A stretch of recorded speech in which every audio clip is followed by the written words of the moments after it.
नमस्कार दोस्तों, आज की वीडियो का शीर्षक है मल्ला, एक शिव भक्त और एक चोर। मैं आपको एक ऐसे योगी के बारे में बता रहा हूँ जो उस जगह के काफी करीब रहे जहाँ मेरा जन्म हुआ था। मैंने उनके बारे में सुना था और उस घटना के बारे में भी जो वहाँ हुई थी, पर युवावस्था में मैंने इस ओर ज्यादा ध्यान नहीं दिया।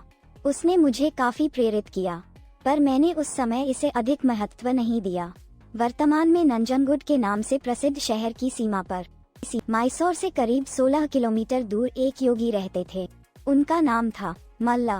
वे किसी परंपरा से संबंध नहीं रखते थे और न ही उन्हें कोई पूजा पाठ की औपचारिक विधि ज्ञात थी, परंतु बचपन से ही जब भी वे अपनी आंखें बंद करते तो उन्हें शिव की तस्वीर दिखाई देती। शायद योगी शब्द उनके लिए काफी नहीं है, उनके जैसे लाखों हैं। वे शिव के कैदी हैं, उनके पास कोई विकल्प भी नहीं है। शायद मैं भी उन्हीं के जाल में फंसा हुआ हूँ। हम उनकी तलाश नहीं करते, अभिमान के कारण शायद किसी की भी तलाश नहीं करते, पर उनके जाल में फंस अवश्य जाते हैं। शिव एक शिकारी थे। वे सिर्फ जानवरों को ही अपने जाल में नहीं फंसाते थे, अपितु इंसानों को भी अपने जाल में फंसा लेते थे। यह उन्हीं में से एक और था। एक मल्ला शिव के सिवा और कुछ नहीं जानता था। उसने कोई विशेष कौशल भी अर्जित नहीं किया था और वह जंगली इंसान बन गया था। ये तो उसे कभी विचार ही नहीं आया कि किसी को भी रोककर उससे अपनी जरूरत के लिए कुछ भी छीन लेना गलत भी हो सकता है, तो वो ऐसा ही करता था और एक डाकू के रूप में प्रसिद्ध हो गया था। वह जंगल के उस रास्ते का नियमित डाकू बन गया जिसे लोग सामान्य तौर पर इस्तेमाल करते थे। वह रास्ता जहाँ वो राहदारी वसूलता था, उस जगह का नाम पड़ा कलानमुलाई, जिसका मतलब है चोर का कोना।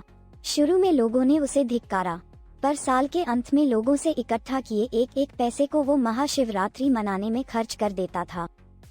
वह एक बड़ा भोज आयोजित करता।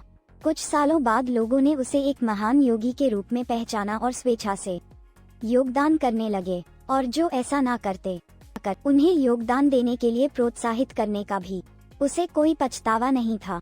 कुछ सालों बाद दो योगी जो आपस में भाई थे इस रास्ते से गुजर रहे थे। उन्होंने इस आदमी को देखा जो डाकू तो था, पर एक महान योगी भी था।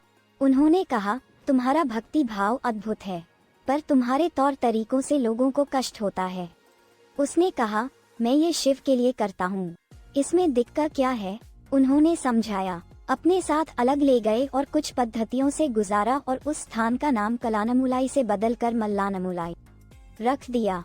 आज भी यह स्थान मल्लानमुलाई के नाम से ही जाना जाता है, और जो महाशिवरात्रि वो मनाते थे वो आज एक विशाल संस्थान के रूप में विकसित हो गया है। डकैती छोड़ के इन योगियों के साथ बैठने के करीब 1.5 साल बाद ही उन्होंने महासमाधि प्राप्त कर ली।